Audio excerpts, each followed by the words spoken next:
Arkadaşlar yeni bir video ile daha karşınızdayım. Bu videomda size 19 inç Windscreen Asus monitörün arızası ile ilgili bir video hazırlamak istedim arkadaşlar. Tam modeline VH192D modeli arkadaşlar. VH192D arızası ne? Yani onu bile bilmiyorum. Müşterimden geldi. Birlikte bakacağız, göreceğiz. Arızasını gidermeye çalışacağız arkadaşlar. Öncelikli olarak sizinle birlikte nedir ne değildir arızasını görebilmek adına enerji veriyorum arkadaşlar.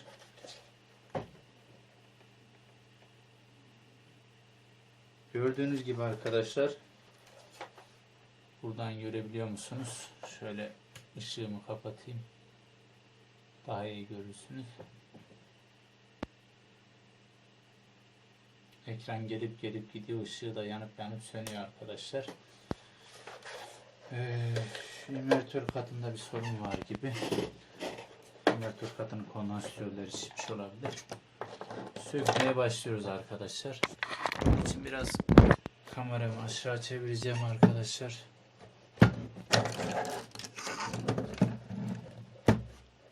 Ve sökme işlemine başlıyorum. Tabi düzgün tornavidayı seçerek, uygun tornavidayı. Bu işlemler için büyük bir tornavida olacaktı.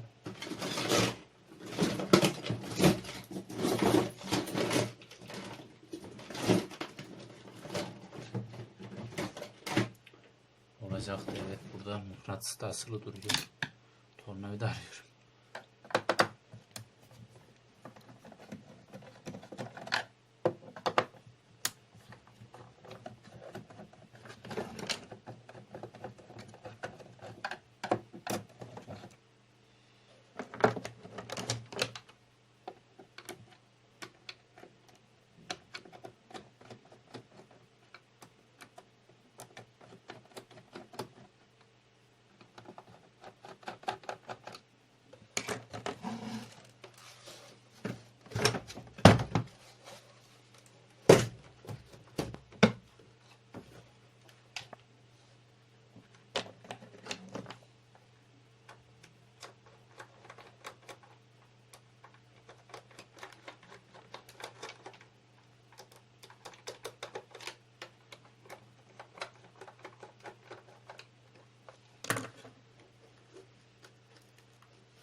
Boşa çıkardık arkadaşlar.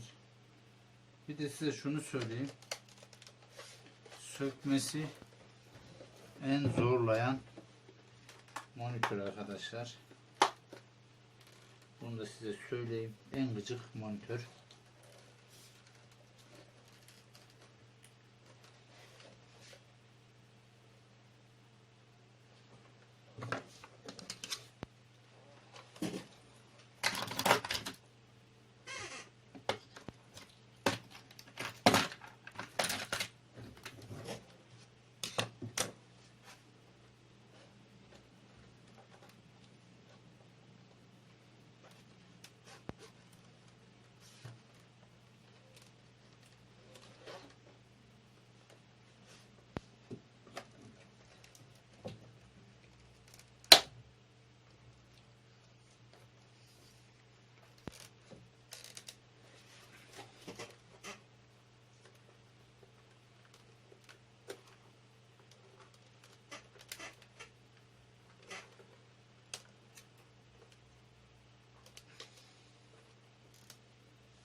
Burada durduruyorum. Bu beni biraz uğraştırdı.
arkadaşlar sökmesi en nalet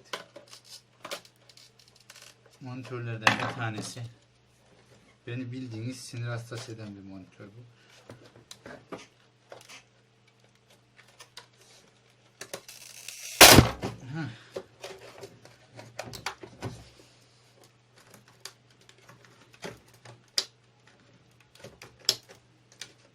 Sırf sökmemek için almamak lazım bu monitörü. Diğer bütün monitörler tık tık tık tık tık çok rahat bir şekilde çıkarken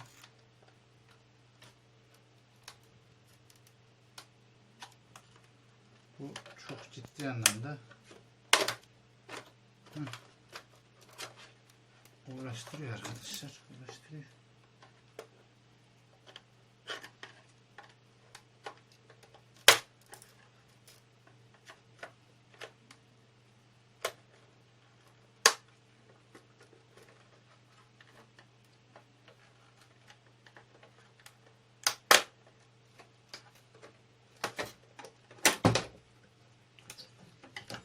Ve bravo.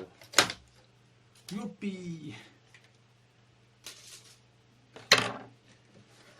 İşte bu arkadaşlar. Huzur.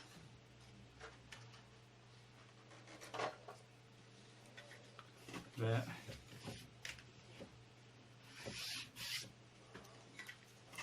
yukarı koyayım. Oraya koyayım.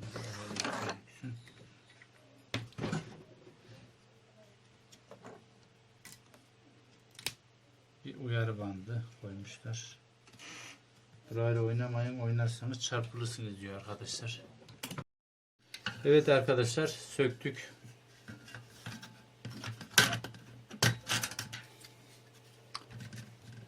Şimdi size daha iyi gösterebilmek adına arkadaşlar yakınlaştırıyorum. Gördüğünüz üzere arkadaşlar, hangi kondansör bakalım? Şu kondansör. Kondansör şişmiş arkadaşlar. Bunu değiştireceğiz. Elinizde kondansatörünüz varsa arkadaşlar grubu komple değiştirmenizi tavsiye ederim. Eğer kondansatör yoksa arkadaşlar elinizde veya yeterli sayıda yoksa diyeyim, sadece şişen kondansatörü değiştirmenize çözüm olacaktır. Ama en sağlam ve en sağlıklısı tamamen değiştirmek arkadaşlar.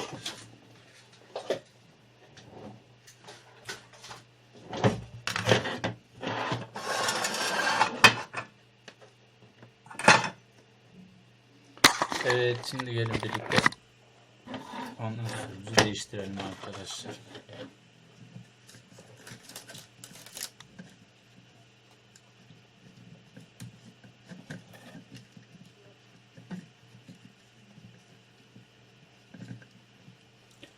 Arkadaşlar özellikle kondansatör sökerken çiviyi söker mantığıyla hareket ederek ben her zaman ekstra lehim veririm arkadaşlar kondansatöre veya diyota neyse elektronik devre elemanına ekstra lehim veririm. Bulunduğu plakayı ısıtırım.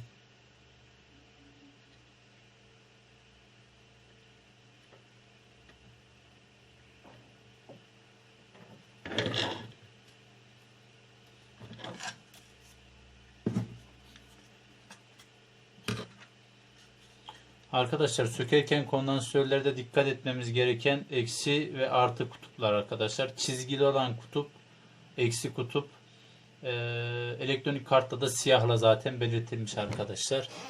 Şu şekilde siyah olarak göreceksiniz. Söktüğümde çok daha iyi göreceksiniz arkadaşlar.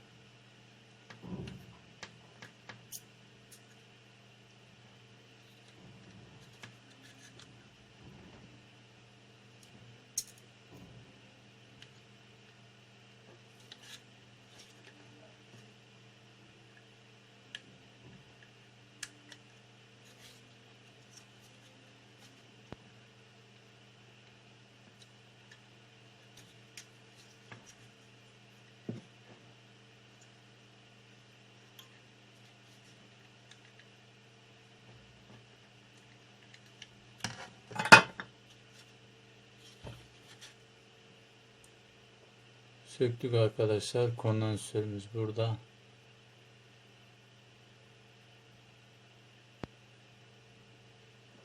Şöyle ışığı hafif çevireyim.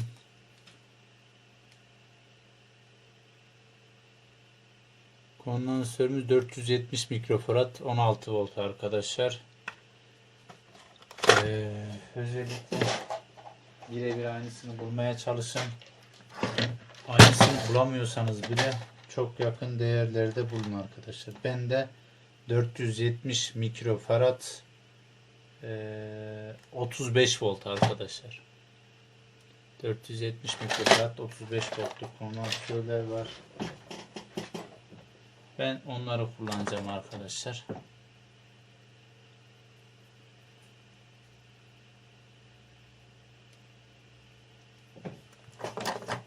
Burada az önce de söylediğim üzere arkadaşlar dikkat etmeniz gereken artı ve eksi kutupları. Çizgili neydi? Siyah olan taraf. Eksi, ondan sonra şöyle çevirdiğim zaman çizgi siyah olan tarafı görüyorsunuz arkadaşlar. Eksi yani şu çizgili olan kısma gelecek.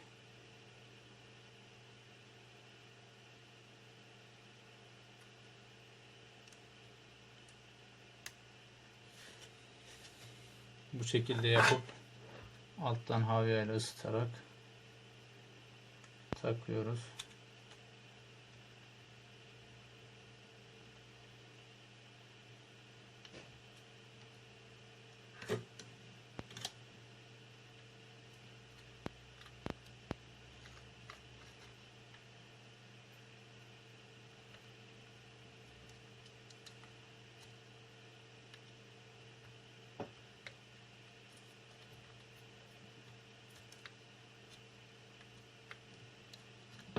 Evet, taktıktan sonra da en son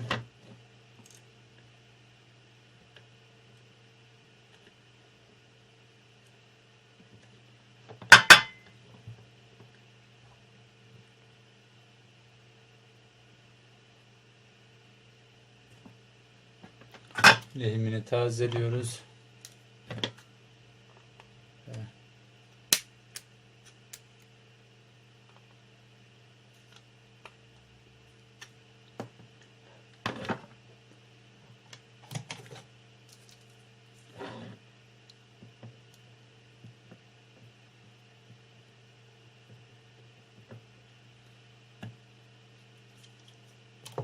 Pastanız varsa arkadaşlar, bu gördüğünüz pasta, özellikle bu Philips pastalar, kaliteli pastalardan varsa yaptığınız lehime pasta yedirmeniz en temiz işçiliği verir arkadaşlar. Tamamdır. Taktık. Şimdi yapmamız gereken neydi arkadaşlar?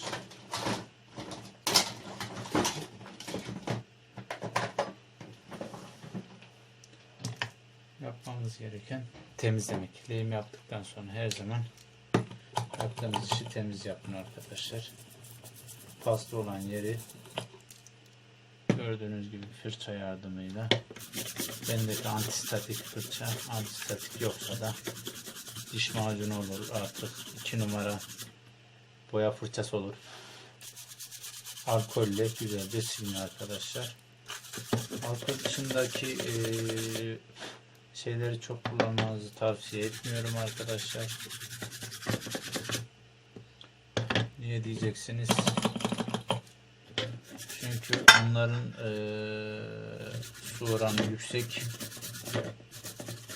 Su oranı, su katkısı olduğu için de tamamen kuruyamayabiliyor ve part üzerinde kalabiliyor. Bu da zarar verebiliyor arkadaşlar. Tamam arkadaşlar, sıkıntılı olan kondansörü değiştirdik. Şu anda hiçbir kondansörümüzde sorun gözükmüyor. Şimdi montajımızı yapalım. Ardından da teste geçeceğiz.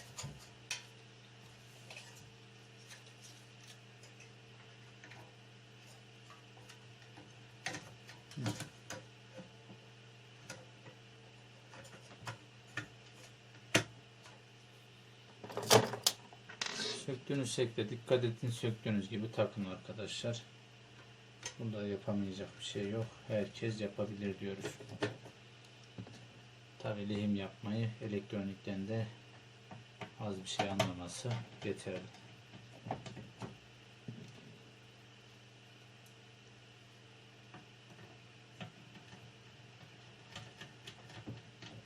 Arkadaşlar bu ufak bir kondansatör arızası. Hani elime ürün geldikçe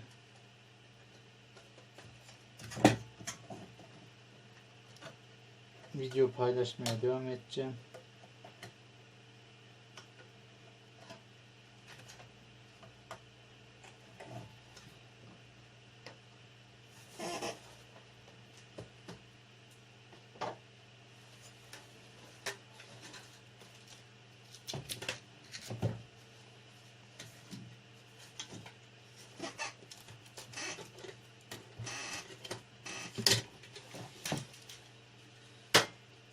Ekran filmini söktüğümüz gibi tekrar takıyoruz.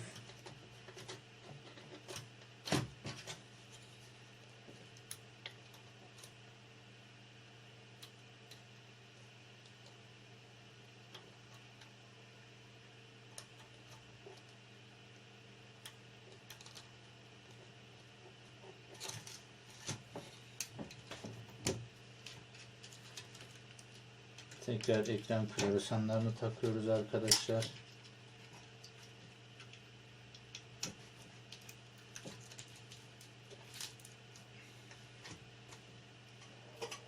Ve devamında ön paneli takıyorum arkadaşlar.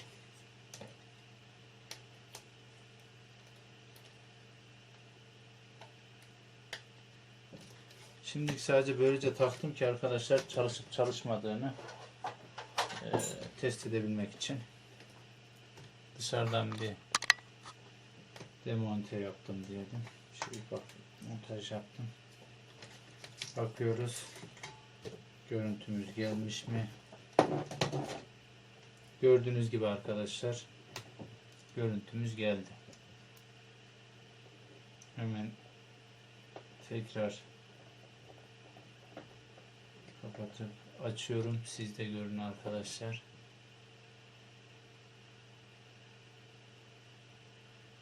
Gördüğünüz gibi herhangi bir VGA girişi olmadığı için tekrar uyku moduna geçiyor.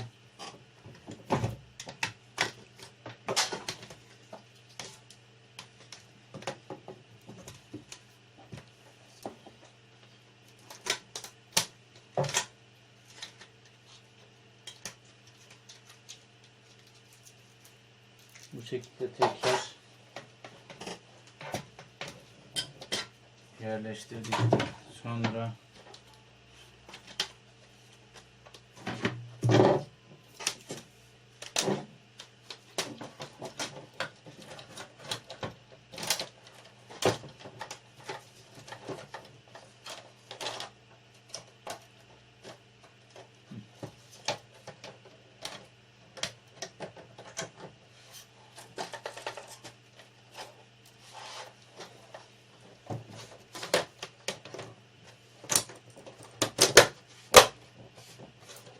yukarıdan yerleştirerek aşağı doğru iniyoruz arkadaşlar.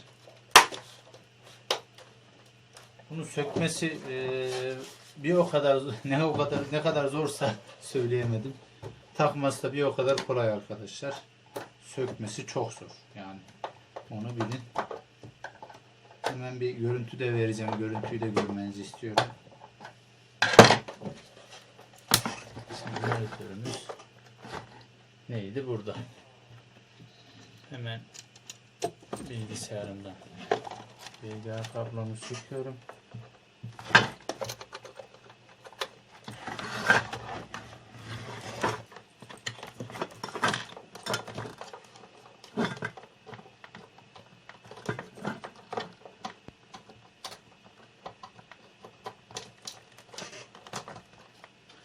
VGA kablomu söktüm. Enerji kablosunda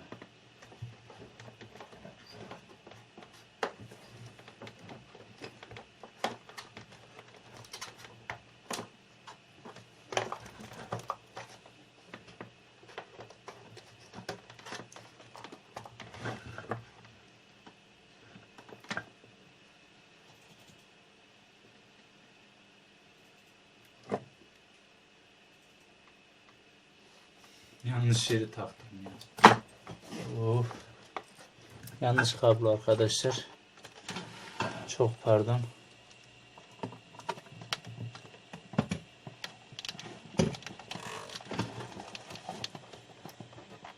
Of, bunun yeri çok uzak, uğraştıracak bir yerde.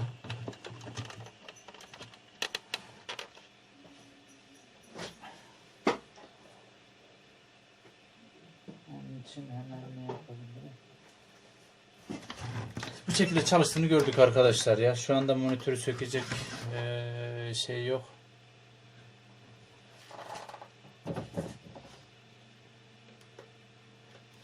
Çalıştırdık. Gördüğünüz gibi Asus yazısı geldi. No sinyal. No sinyal yok yazısı da geldi. Çalıştığını bu şekilde görmüş olduk arkadaşlar.